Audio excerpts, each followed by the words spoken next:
오늘 말씀 예레미야서 32장 38절에서 41절입니다. 같이 읽겠습니다. 그들은 내 백성이 되겠고 나는 그들의 하나님이 될 것이며 내가 그들에게 한 마음과 한 길을 주어 자기들과 자기 후손의 복을 위하여 항상 나를 경외하게 하고 내가 그들에게 복을 주기 위하여 그들을 떠나지 아니하리라 하는 영원한 언약을 그들에게 세우고 나를 경외함을 그들의 마음에 두어 나를 떠나지 않게 하고 내가 기쁨으로 그들에게 복을 주되 분명히 나의 마음과 정성을 다하여 그들을 이 땅에 심으리라. 아멘.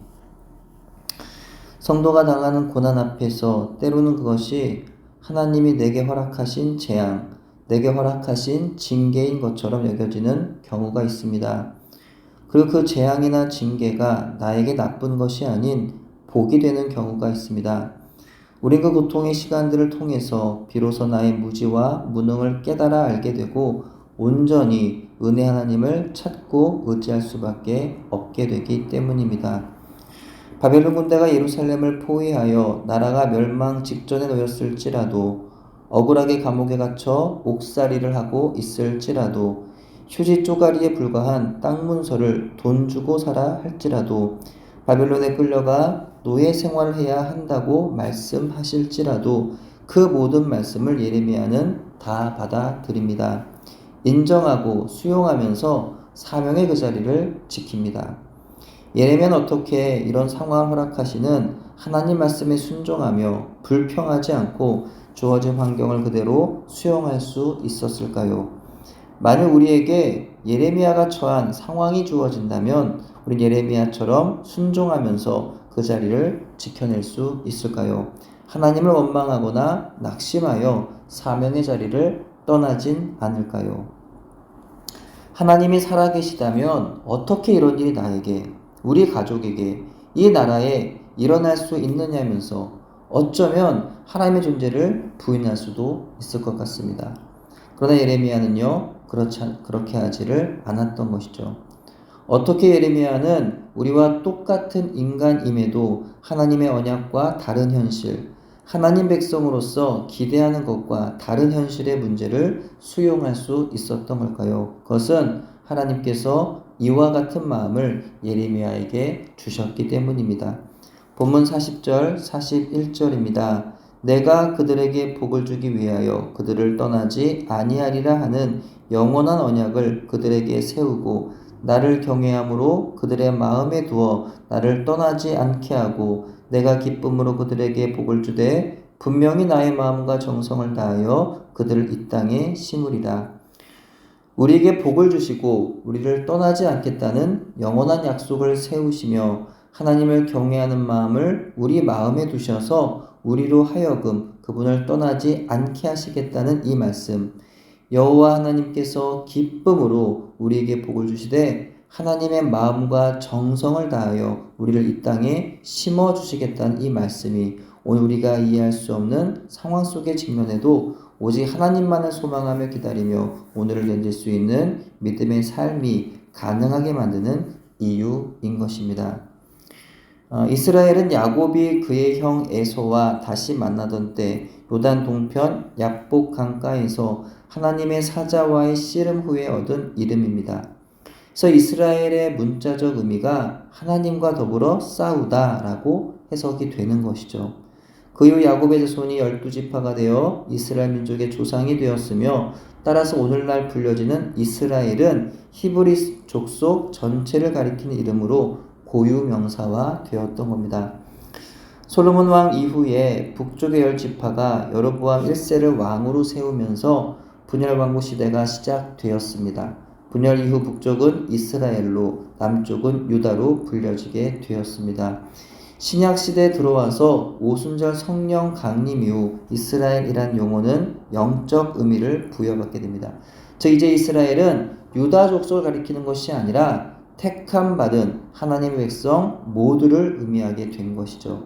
다시 말하면 오늘날에 와서 하나님의 선민은 아브라함의 육체적 후손이 아니라 믿음의 후손을 말하는 겁니다. 따라서 우리는 모두가 영적인 이스라엘 족속이요 하나님의 선민이며 거룩한 백성인 것입니다. 그러므로 본문 가운데 그들은 내 백성이 되겠고 나는 그들의 하나님이 될 것이며 라는 이 축복은 유다 백성뿐만 아니라 하나님을 섬기는 열방의 모든 나라들에게 주어집니다. 인간으로서 하나님의 백성이라고 하는 이 놀라운 축복이 우리 모두에게 임하게 된 것이죠. 하나님의 백성된 이 축복은 세상의 그 어느 것과도 비교할 수 없는 축복입니다. 이 세상의 그 어떤 부와 명예라 할지라도 이 축복과 바꿀 수 없다는 거죠. 근데 이 축복을 받는 데는 한 가지 조건이 필요합니다. 그것은 바로 예수 그리스도를 영접하는 일입니다. 예수 그리스도를 믿기만 하면 하늘나라가 선물로 주어지는 거예요. 하나님의 백성이라고 하는 축복이 영적으로 주어지는 것입니다. 그리고 우리를 하나님 백성으로 삼으신 하나님은 유다 백성들과 같이 우리와도 영원한 약속을 맺으십니다. 바로 우리에게 복을 주시겠다는 거죠. 우리를 영원히 떠나지 않으시겠다는 거예요. 하나님을 경외하는 마음을 우리 마음에 두셔서 우리로 하여금 그분을 영원히 떠나지 않게 하여 주시겠다는 것입니다. 하나님의 마음과 정성을 다하여 우리를 이 땅에 심어 주시겠다는 것입니다. 이것이 얼마나 크고 놀라운 은혜인가요? 유대 백성들 뿐만이 아니라 바로 저와 여러분이 하나님의 이 영원한 언약을 받은 하나님의 백성, 하나님의 자녀라는 겁니다. 그러므로 우리 인생에 때때로 만나는 재앙이나 징계로 느껴지는 상황들, 포로된 현실들, 사방이 가로막히고 어딘가에 사로잡혀 있는 듯한 힘든 문제들 속에서도 우리를 구원하시는 하나님을 우린 바라볼 수 있어야 하는 줄 믿습니다. 우리가 어떤 형편과 상황에 처해 있을지라도 바벨론 포로 생활에서 이스라엘 백성들을 돌아오게 하신 것처럼 반드시 우리의 포로된 것 같은 사로잡힌 상황, 사방이 가로막혀 있는 힘들고 답답한 현실이라도 역시 하나님은 회복시켜 주실 것을 믿는 우리 모두가 되었으면 좋겠습니다. 신실하신 하나님께서 허락하실 회복의 때를 믿음으로 기다리며 이 때를 넉넉히 이겨나갈 수 있는 저와 여러분 되기를 소원합니다. 기도합니다.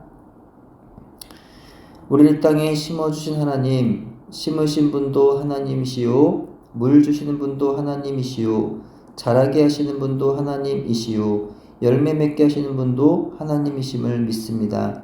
지금 우리의 현실이 우리가 기대하는 것과 달라 많이 힘들지라도 늘 우리와 함께 하시는 하나님으로 인하여 반드시 승리한 인생이 될 줄로 믿습니다. 이 믿음이 오늘을 사는 능력이 되게 하시고 내일을 향한 오늘의 디딤돌이 되게 해 주시옵소서. 맡겨주신 삶의 자리에서 선한 청지기로 살아가게 하시며 주님께 칭찬을 받을 착하고 충성된 종으로 오늘을 살아가도록 인도하여 주옵소서. 예수님 이름으로 기도합니다. 아멘.